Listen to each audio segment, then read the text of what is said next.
ಪ್ರಧಾನ್ ರಾಜೀನಾಮೆಗೆ ಡೆಡ್ಲೈನ್ ಹಿಂದೆ ಅಂತ್ಯ. ಕೇಂದ್ರದ ಜೊತೆ ಸಿಜೆಪಿ ಮತ್ತೆ ಸಭೆ. ದೆಹಲಿಯಲ್ಲಿ ಹೈ ಅಲರ್ಟ್. 18 ಮೆಟ್ರೋ ಸ್ಟೇಷನ್ ಬಂದ್.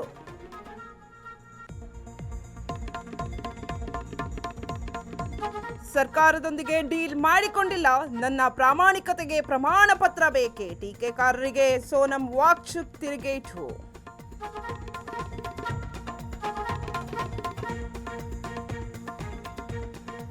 ದೆಹಲಿಯಲ್ಲಿ ನಿಲ್ಲದ ನೀಟ್ ದಂಗಲ್ ಗೊಂದಲದಲ್ಲಿ ಡಿಕೆ ಸಂಪುಟ ವಿಸ್ತರಣೆ. ಮುಂದಿನ ವಾರವಾದರೂ ಫಿಕ್ಸ್ ಆಗುತ್ತಾ ಮುಹೂರ್ತ?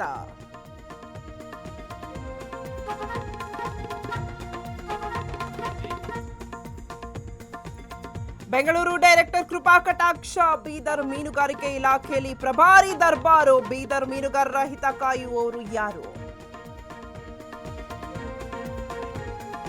ಇಂದಿನಿಂದ ಸಿಎಂ ಮತ್ತೆ ಬರ ಅಧ್ಯಯನ. ಚಿತ್ರದುರ್ಗದಲ್ಲಿ 2 ದಿನ ಪ್ರವಾಸ. ರೈತರಿಗೆ ಸಿಗುತ್ತಾ ಬೆಳೆ ಸಾಲ ಮನ್ನಾ ಭಾಗ್ಯ?